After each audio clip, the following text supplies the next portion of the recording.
Okay, good afternoon. This is Greg Lois. Thanks for joining in today. Today we are talking about the impact of New York's Aggregate Trust Fund on the exposure in your cases. And if that sounds like a little bit of an esoteric topic, to many people it is. The Aggregate Trust Fund is confusing, New York only fund that does impact the way we settle and price cases for closure. And so it is something we need to learn about and talk about and be fluent in. And I'm going to take us through what I hope are a couple practical examples showing what the aggregate trust fund's impact is on a couple different settlement scenarios. So let's dive into this topic and start talking about it. What is the aggregate trust fund? Well, it was created to protect workers from the potential of an insurance carrier default. Before 2007, the aggregate trust fund was limited to major cases, which were mainly death and permanent total disability cases. And the idea was that the indemnity value of a large case, like a permanent total disability case or a death case, would be paid into the aggregate trust fund by an insurance carrier. And then the insurance carrier would turn around and pay out that indemnity at that weekly value to the injured worker or their family.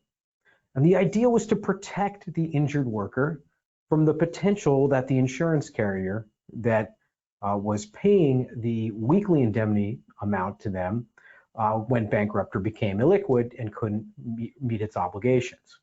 Now, of course, if you're playing along at home, and I hope you're listening to what I've just told you, you'll say, but Greg, isn't that what the guarantee fund is for? Isn't that why we have a state liquidation bureau? Isn't that what I'm already paying surcharges for? And of course, the answer is yes. But the aggregate trust fund has been created and is still impacting our cases today. Now, self-insureds are invited to participate voluntarily by paying the indemnity components of their long-term obligations into the aggregate trust fund. But of course, no self-insureds do this, and I'll explain why. The aggregate trust fund is administered by the state insurance fund, who of course is exempted from paying into the fund themselves. It works like this. You are required to deposit the future exposure with the state of New York, where the case has a date of loss after March 13, 2007 or later. Currently, this aggregate trust fund is controlling about $250 million in hard assets, plus they have a $220 million state appropriation that they can tap. And there's a statute in place that says if the aggregate trust fund becomes illiquid, the state of New York is obligated to contribute up to $220 million to correct that.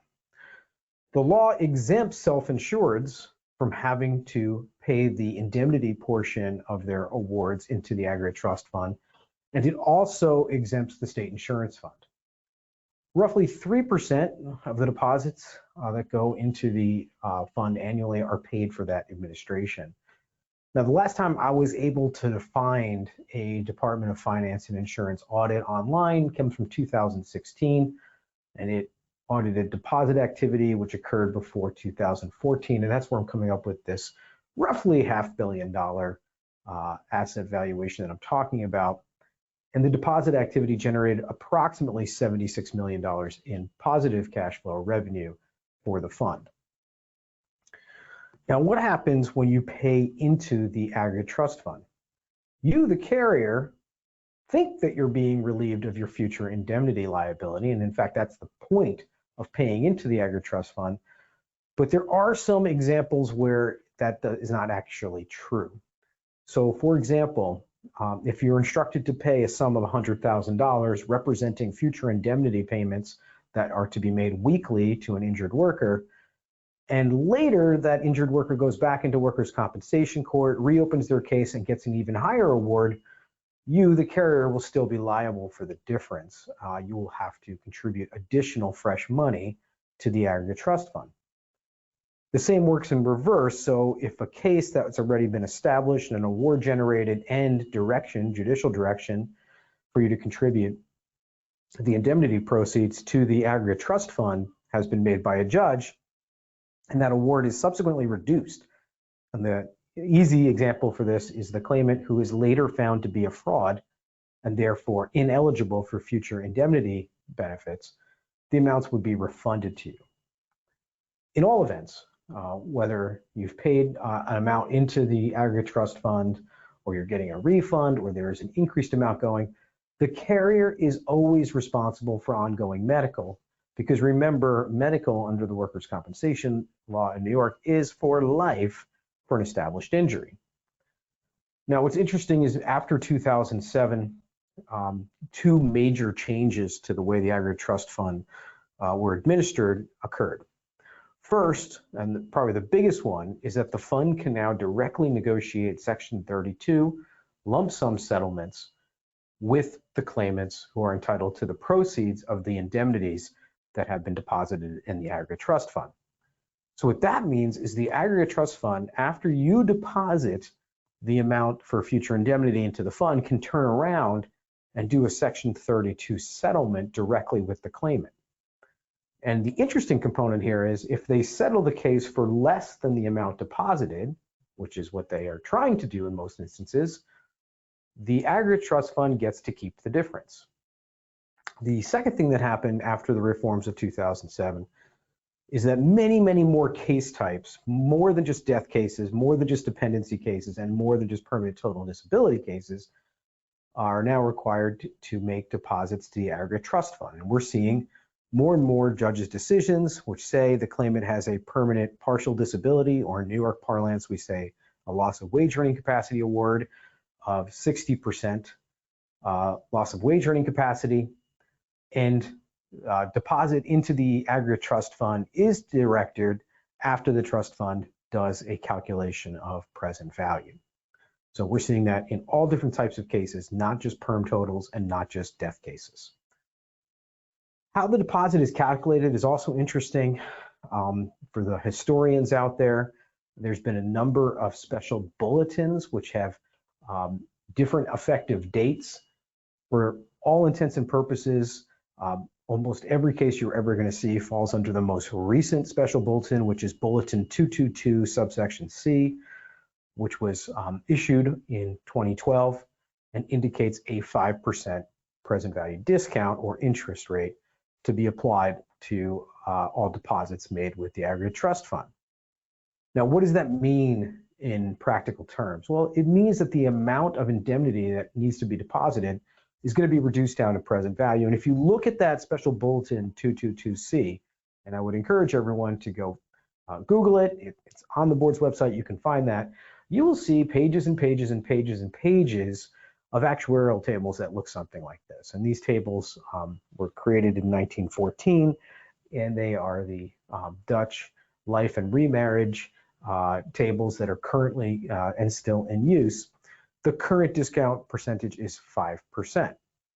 And so what you do is you look at these tables and you can use them to calculate the approximate, and I'm saying approximate because the actuarials who are doing this are using a little more contemplated formula than just using the tables, and you can use that information to calculate the present value. If you review the special bulletin, the beginning of the bulletin contains lots of examples and tables. They show present value. They show various formulas. Because calculating present value, for example, in a dependency case where there's a widow and 3 children of varying ages, is complicated. And you're going to want to defer to the actuary to do that math. But I use the tables in this to approximate what the approximate present value is going to be, so we can help our clients determine the amount of the deposit. Now, this is going to come up a lot for you in your cases involving a loss of wage earning capacity award. And so we've created this table here, which shows you some common discounts. And if you look on the very far left-hand side of your screen, you're seeing an LWEC percentage, that's loss of wage earning capacity percentage. Everywhere else in the world, we call that permanent partial disability, but in New York, we call it loss of wage earning capacity. And the number of capped weeks that goes along with each percentage of permanent residual disability. So, for example, looking at this chart on the left, if someone has a loss of wage earning capacity percentage of 15%, they are entitled to capped number of weeks of 225 weeks. Well, you can then take that 225 weeks and go over to your present value discount tables and do some simple math and realize, well, that number of weeks is going to be discounted to 202.8121 weeks, as you can see in that translation table that we've created there for you. What's profound about this, or the big takeaway here really, is that the larger the percentage of loss of wage earning capacity, which again results in a longer period of indemnity payments, the bigger and more profound that discount is going to be. You can see that down at the bottom end of the loss of wage earning capacity chart, 225 weeks being reduced to 202 weeks, something like a 10% reduction. But as you go up to the top of the chart, 99% loss of wage earning capacity, resulting in an award of 525 weeks. That's about 10 years of benefits. And you can see that gets reduced much more significantly by about 20%. It comes down to just around 415 weeks. So the larger the award, the more profound that present discount is going to be. So let's talk about the impact of exposure and look at some practical examples. Let's look at a very typical loss of wage earning capacity finding of 35%. A 35% loss of wage earning capacity award would equate to 275 weeks. Let's presume a high average weekly wage earner, so they're going to get a weekly award of $450 a week. Just multiplying 275 weeks times the weekly rate of $450 would give you your base value, $123,750. But after we reduce it to present value, again, using Special Bulletin 222C, that value is reduced to approximately $109,000. So a pretty significant reduction there. And as we use bigger awards, so let's look at a loss of wage earning capacity award of 75%, which equates to 425 weeks. Again, assuming the same average weekly rate of $450 per week, that base value award is $191,250. But after we reduce it using Special Bulletin 222C, the actual aerial reduction reduces our exposure to approximately $157,745. So this sounds good at the outset, like, hey, Greg, why is this such a problem? And by the way, please remember that these exposure values that we're talking about here now, or award values, are irrespective of the medical exposure in the case, because remember, the aggregate trust fund does not present value or discount medical, nor does it deal with medical in any way. So right now, all it's doing is saying essentially, hey, this award, here's what the present value of it would be, pay it to us, the state of New York, and then we're going to turn around and pay it out to your wonderful claimant. And the problem, and the reason this is so bad for carriers, is that we probably would have been able to negotiate an even lower present value of that Section 32 if we were to do a lump sum with our adversary, right? Typically, we're reducing our exposure value of cases, even after awards, based on things like litigation risk, based on things like the person's personal situation. Maybe the claimant wants to buy a house, they want the money now. And of course, the classic, hey, Christmas is coming, and they need some money in their pocket. The problem occurs when the judge of compensation orders the insurance carrier to pay into the aggregate trust fund. Well, at that moment, if you're the claimant or claimant's attorney, you know exactly what that value is going to be reduced to. And you can simply sit back and wait for the money to deposit in the aggregate trust fund and then turn around and negotiate directly with them. And of course, the aggregate trust fund is probably going to be a little less careful about how they negotiate, or a little less conservative, because it's not their money. It's like they've been given someone else's money to play with and negotiate that settlement. So in our opinion, it really actually spurs more litigation than it resolves when we know there might be an aggregate trust fund deposit ordered at the end of a trial or settlement or award or stipulation, because we know we are going to be losing some of our leverage or momentum into that Section 32 settlement. Now, when you're thinking about whether this is the type of case that you may have to make a deposit, just think to yourself, is the data loss in the last 16 years? Has there been an award or stipulation of permanent partial disability?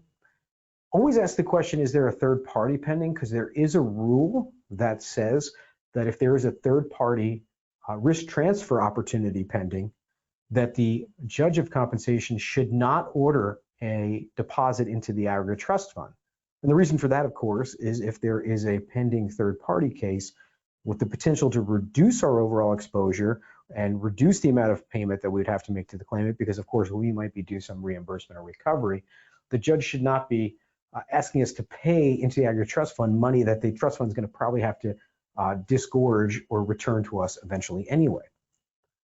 And the last thing I'd mention is you need to look for a decision from the board, from the judge of compensation, actually directing deposit. We see it much more frequently now than we've seen in the past, but typically the judge will say, okay, the trial has come to an end. I'm going to give an award of 50% loss of wage earning capacity, and in 6 months I'm ordering the parties to make a deposit into the aggregate trust fund. And the reason they're giving that 6-month window is to allow for any third-party issues or any other issues to resolve. How do you avoid making these deposits? Well, the easiest thing to do is to Section 32 your cases. If you do a lump sum dismissal, there is no potential for the aggregate trust fund to become involved or for a judge to direct the proceeds into the aggregate trust fund. I see clients trying to do indemnity-only settlements, trying to resolve these aspects of cases because, hey, if I do an indemnity-only, I know if I am ordered to pay into the aggregate trust fund, or we do reach a stipulation that results in payment into the aggregate trust fund, well, at least I know what my exposure was, and I understood when I got into that settlement or that resolution of the case that the medical was going to be off to the side. And the last thing I would just recommend is taking a look at your cases, particularly after you've been ordered to make a deposit in the aggregate trust fund and you do not want to do it. Take a look, is there a third party potential? Remember, even if the claimant in your workers' compensation case has not brought a civil action themselves, we still can on their behalf. Under Section 29, we have the opportunity to subrogate. And so we can bring that action, and that will foreclose or stop the opportunity for an aggregate trust fund deposit. So there are ways to sidestep this. All right, so that's a little overview of how aggregate trust fund deposits work.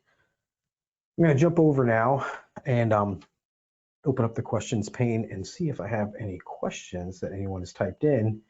And right now it's saying no, but let me just make sure. I'm going to have to double check and open the window. All right, if you have any questions about this, type them in now. This is the reason we do these webinars live, is because I like to try to hear what you're saying and get some feedback from you about these topics that we're talking about. And I know, by the way, that today's topic is a little bit esoteric, but it's one of those things that comes in at the end of the case. You know, you've resolved your matter, or you've gone all the way through trial and you've gotten to judgment, you've gotten to an award, and then all of a sudden you get this judicial order that says, all right, you're on the hook, carrier, for 50% loss of wage earning capacity, and you're going to be making that as a deposit to the aggregate trust fund. You know, two things should be going through your mind. First, can I avoid that? Is there a third party settlement? Is there some reason why it shouldn't be? And we should be putting on our thinking caps, because we should be trying to Section 32 this case before that aggregate trust fund deposit has to be made. That's when you're going to have your control and leverage and ability to do that. All right, I'm opening up the panel one more time. I don't see any questions, so I'm hoping that this presentation was useful and on point, and maybe answer the questions before you had a chance to ask them. All right, everybody, I hope you have a great week. It's pouring rain here today in New York City all day long, and I hope for sunny skies for you, and I'll see you next time, next month, when we do our next New York workers' compensation webinar. Have a great day, everybody.